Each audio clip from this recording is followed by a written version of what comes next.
Necesitamos hoy día tener un mayor conocimiento de las enfermedades cardiovasculares y de todos los problemas que se nos puedan presentar para poder ayudar a la población de cardiópatas. Desde el punto de vista didáctico, en la cátedra hemos dividido por sectores la enseñanza en la pasantía. A mí me tocó la parte de radiología cardiovascular, que es un examen complementario en el diagnóstico de las enfermedades cardiovasculares. El día de hoy vamos a ver la radiología cardiovascular normal o la anatomía radiológica normal de las cavidades del corazón. Decorativos.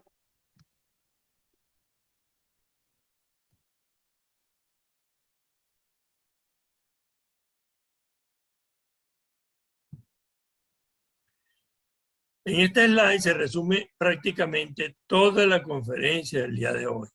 Se refiere a las posiciones del examen y a la topografía de las cavidades, como les he señalado. El corazón se le estudia en una serie de proyecciones. Una proyección postero-anterior, donde los rayos X entran por la espalda hacia la parte anterior del tórax. Una postero-anterior penetrada, que ya veremos su importancia, y que se abrevia a una PA penetrada. Una oblicuo anterior derecha, que se abrevia OAD. Una oblicuo anterior izquierda, que se abrevia OAI, y una proyección lateral. En relación a la anatomía, los conceptos radiológicos son bastante básicos y podríamos decir que el corazón es un órgano muscular que se encuentra ubicado en el tórax, en un área que se llama mediastino, que va a estar ubicado sobre una estructura muscular que es el diafragma y que va a estar circundado por dos estructuras aéreas que son los pulmones. En la proyección postero anterior se le encuentra dos bordes, un borde derecho y un borde izquierdo.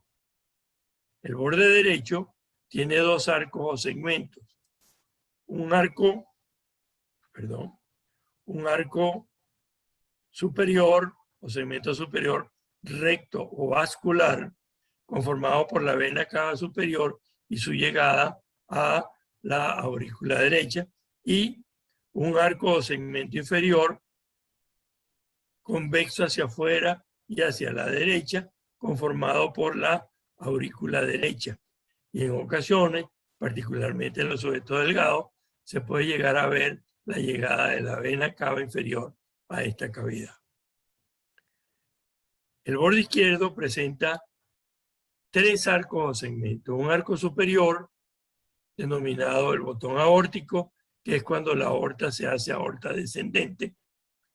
Un arco o segmento medio constituido por el tronco pulmonar principal y su rama proximal izquierda. Y en ocasiones, en su extremo inferior, puede verse la orejuela izquierda cuando la aurícula está crecida, y el arco inferior, conformado generalmente por el ventrículo izquierdo. Y digo generalmente porque, como les estoy señalando aquí al ventrículo derecho, el ventrículo derecho se encuentra por delante y a la derecha del ventrículo izquierdo, denominándosele también el ventrículo anterior. En la oblicua derecha vamos a tener también dos bordes, un borde anterior en relación con la pared anterior del tórax y un borde posterior en relación con la columna vertebral, de la cual está separado por este espacio que se denomina el espacio retrocardíaco, que generalmente está libre, salvo cuando hay crecimiento de cavidades. El borde anterior está constituido por tres arcos o segmentos.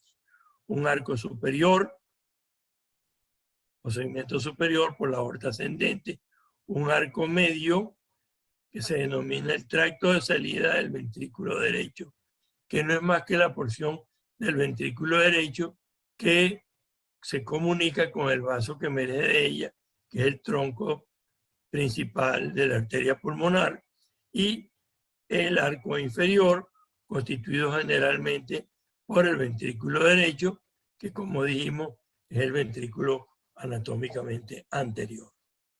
El borde posterior, separado por el espacio retrocardíaco de la columna vertebral, tiene dos arcos o segmentos, uno superior, la aurícula izquierda, y uno inferior, la aurícula derecha. Y la oblicua izquierda, la oblicua anterior izquierda, también va a tener dos bordes, uno anterior y uno posterior.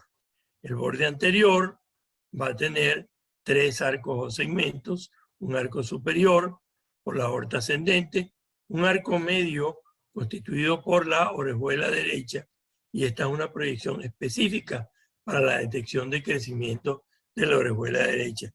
Cuando ella crece, en vez de haber esta concavidad, vamos a tener una convexidad y prácticamente se forma una angulación que los anglosajones denominan configuración en caja o box-like, y un arco inferior constituido por el ventrículo derecho, que, como dijimos, es el ventrículo anatómicamente anterior. El borde posterior, también separado de la columna vertebral por el espacio retrocardíaco, que generalmente está libre, y tiene dos arcos, un arco superior por la aurícula izquierda y un arco inferior por el ventrículo izquierdo. En relación a la lateral izquierda, que es la otra proyección, prácticamente son las mismas estructuras, dependiendo también.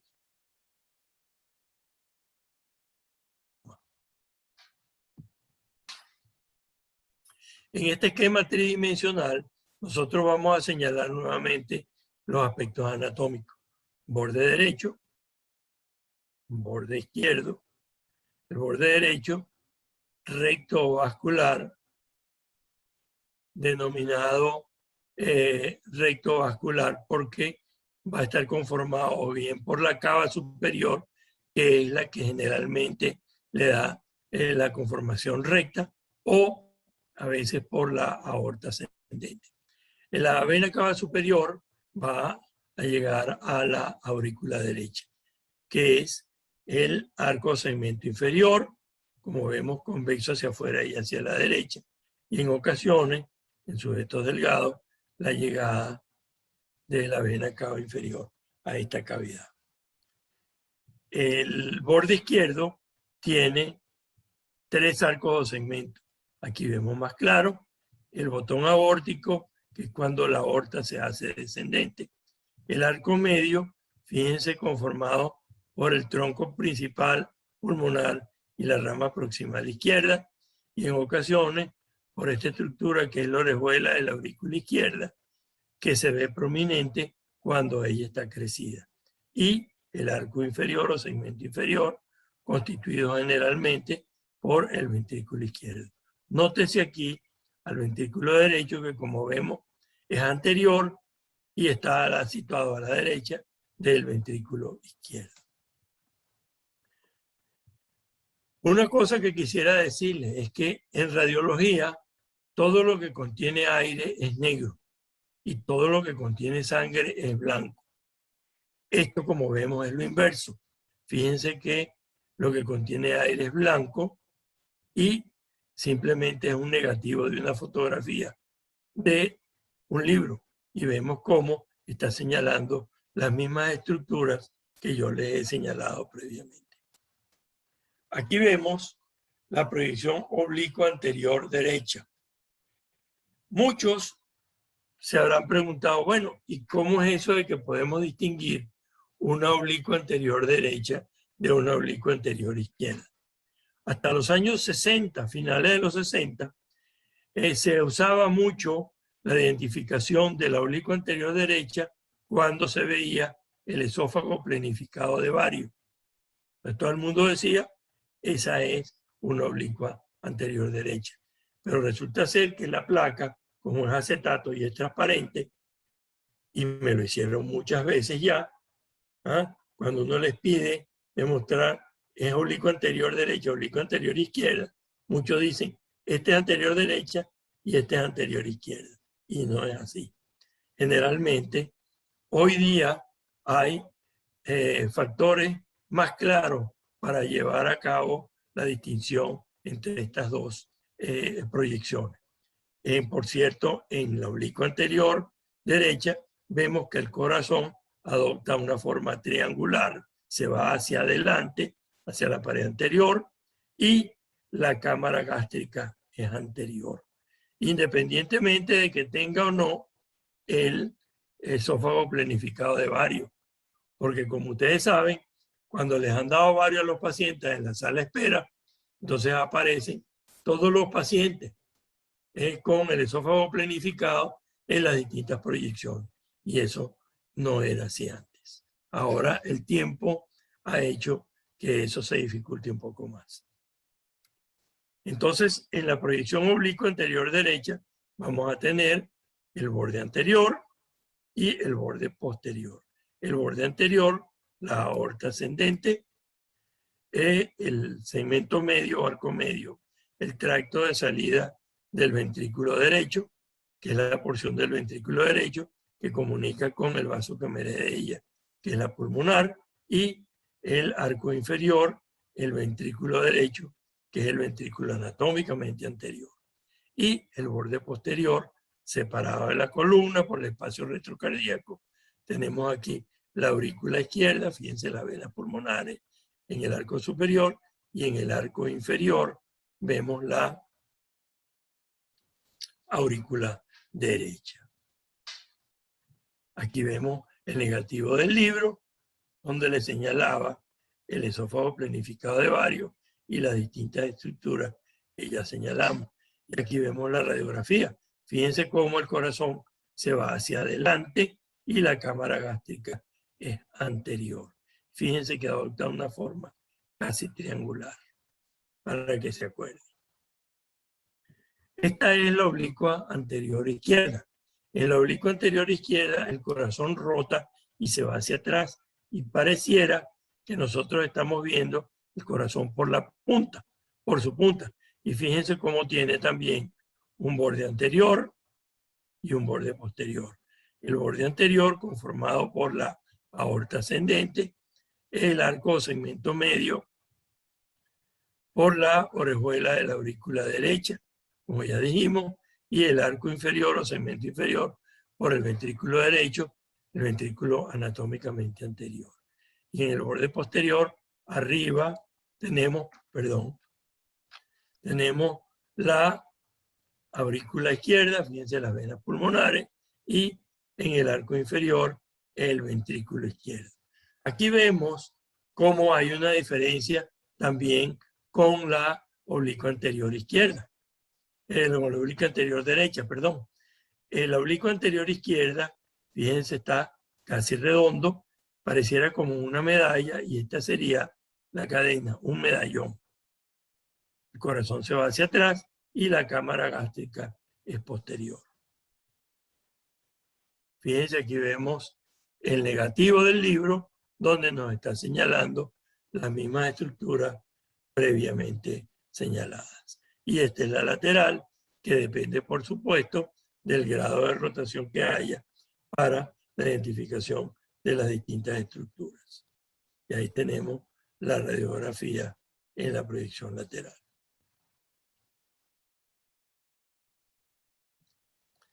Bueno, esto es importante desde el punto de vista anatómico. Nosotros vamos a tener básicamente algo que no se les puede olvidar. La válvula tricúspide siempre, óiganlo bien, siempre está sobre la columna vertebral. A la izquierda y más hacia arriba está la válvula mitral, y entre ambas y más superior está la válvula aórtica. Y de ellas, la más superior, que está a la izquierda y más pegada hacia el borde izquierdo del corazón, está la válvula pulmonar. La otra situación importante es que ustedes me dirán, y bueno, ¿y cómo sabemos que eso? Es importante saber la ubicación de la válvula tricúspide, porque ustedes ya están yendo a las salas y se encontrarán en las unidades de cuidado intermedio y podrán tener pacientes con catéteres centrales o con marcapasos y van a tener que ver la ubicación de los catéteres dentro del corazón. Ustedes saben perfectamente que el catéter de vía central está bien ubicado cuando está en la entrada de la aurícula derecha o en el medio de la cavidad. Pero si ese catéter está por fuera del borde izquierdo de la columna, ese catéter no está en la aurícula derecha, sino está en el ventrículo derecho. Y también por la misma razón, los catéteres de marcapasos. Ustedes saben que el catéter que estimula el ventrículo derecho va a estar siempre ubicado por fuera del borde izquierdo de la columna vertebral, apuntando hacia abajo, hacia el diafragma.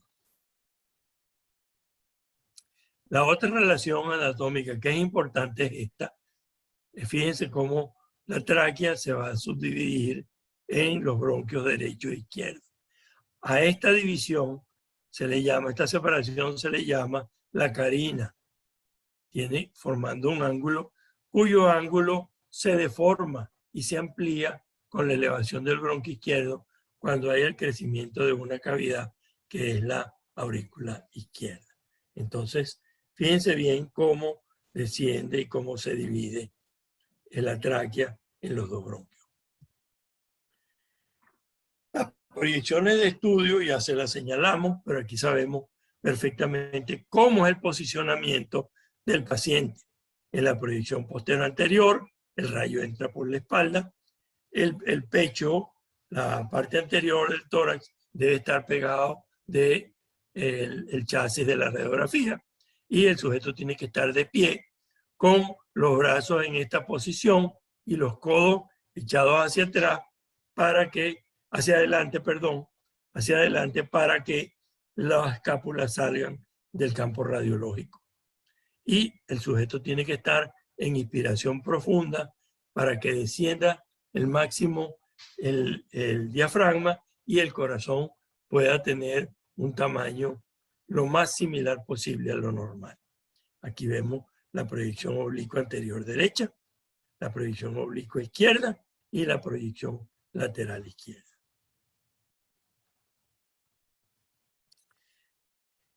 Cuando tenemos cómo se hace una teleradiografía o una radiografía de tórax. Bueno, a esto se le llama teleradiografía o tele de tórax también. El sujeto tiene que estar en posición de pie. Aquí la gravedad juega un factor bien importante porque permite que no se sucedan cambios como los que ocurren cuando el paciente está acostado, como veremos.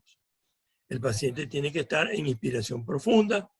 Recuérdense bien la posición que dijimos con los brazos, las manos sobre la cintura y los codos hacia adelante para que salgan las escápulas del campo radiológico. Y lo más importante aquí es la distancia.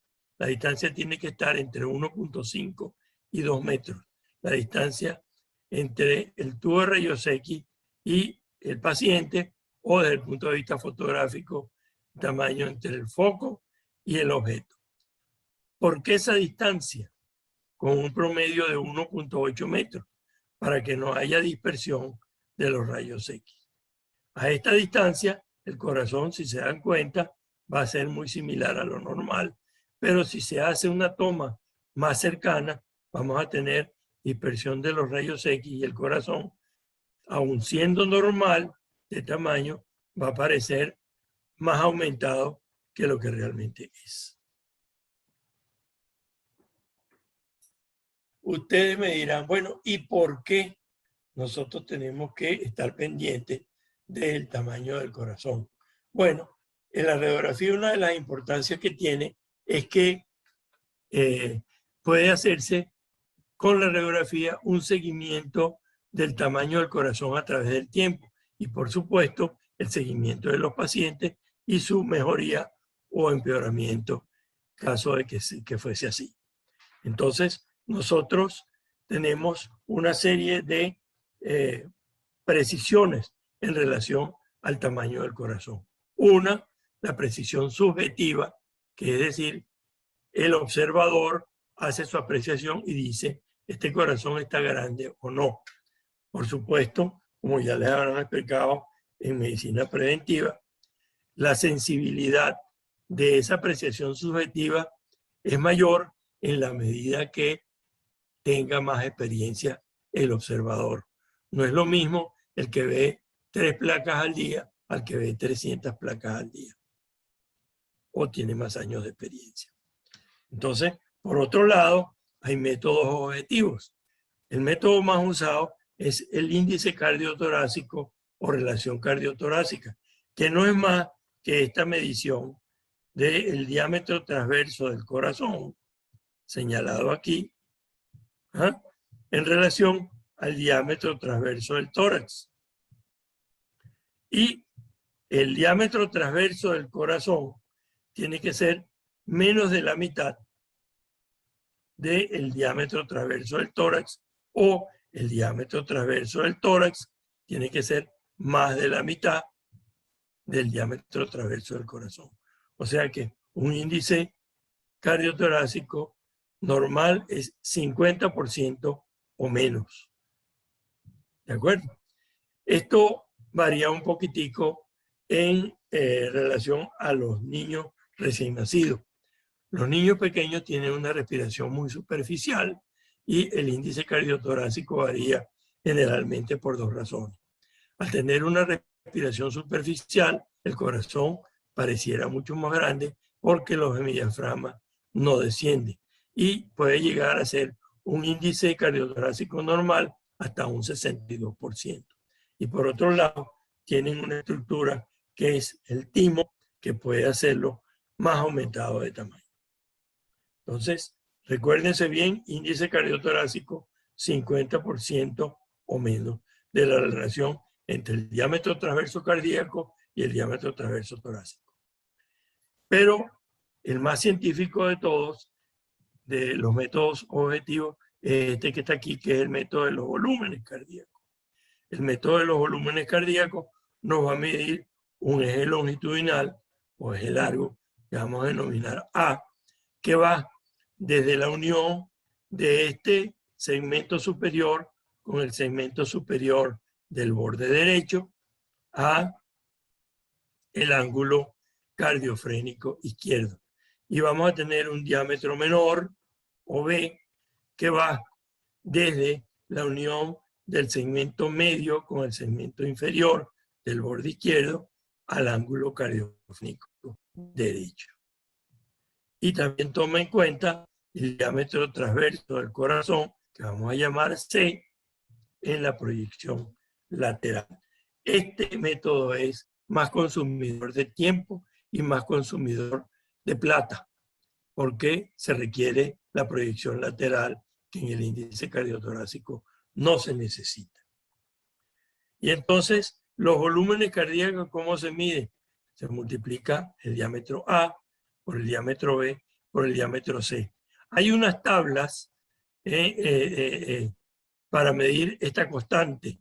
Yo tomé la constante K de 0,43 para una distancia de 1,5 metros sobre el área de superficie corporal, que como ustedes saben involucra la talla y el peso, y los resultados se dan en centímetros.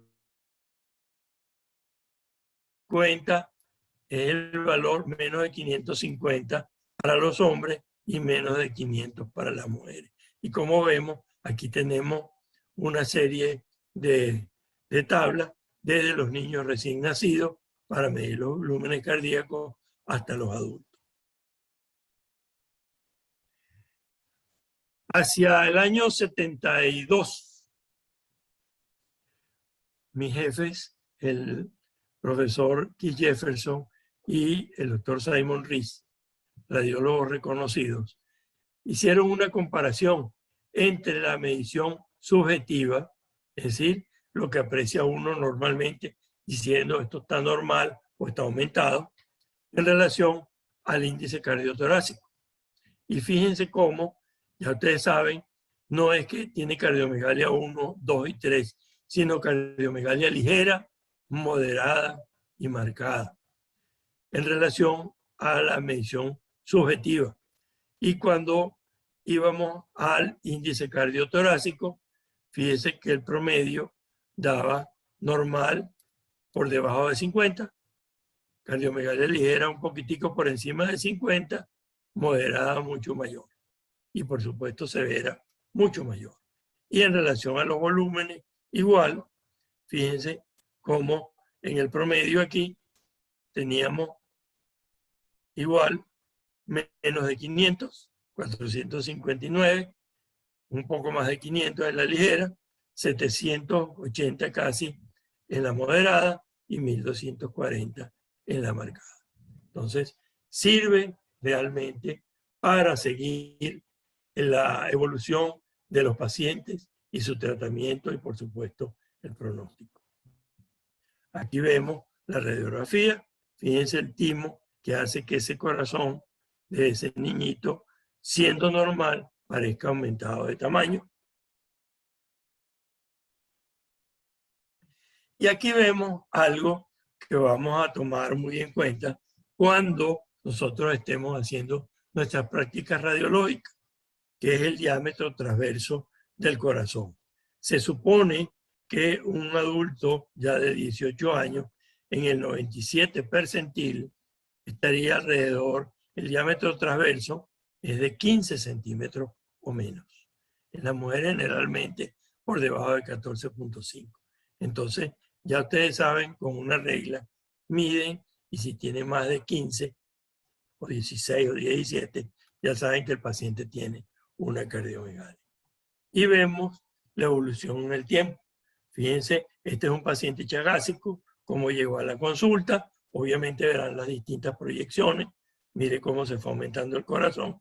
Y en la última, lo pusimos aquí, fíjense cómo adopta una forma como de corazón en bolsa de hielo, aplastada, la bolsa esa de hielo de cuadritos blancos y negros. Fíjense cómo se ve perfectamente ese corazón. Y bueno, por ahora, muchas gracias por su atención.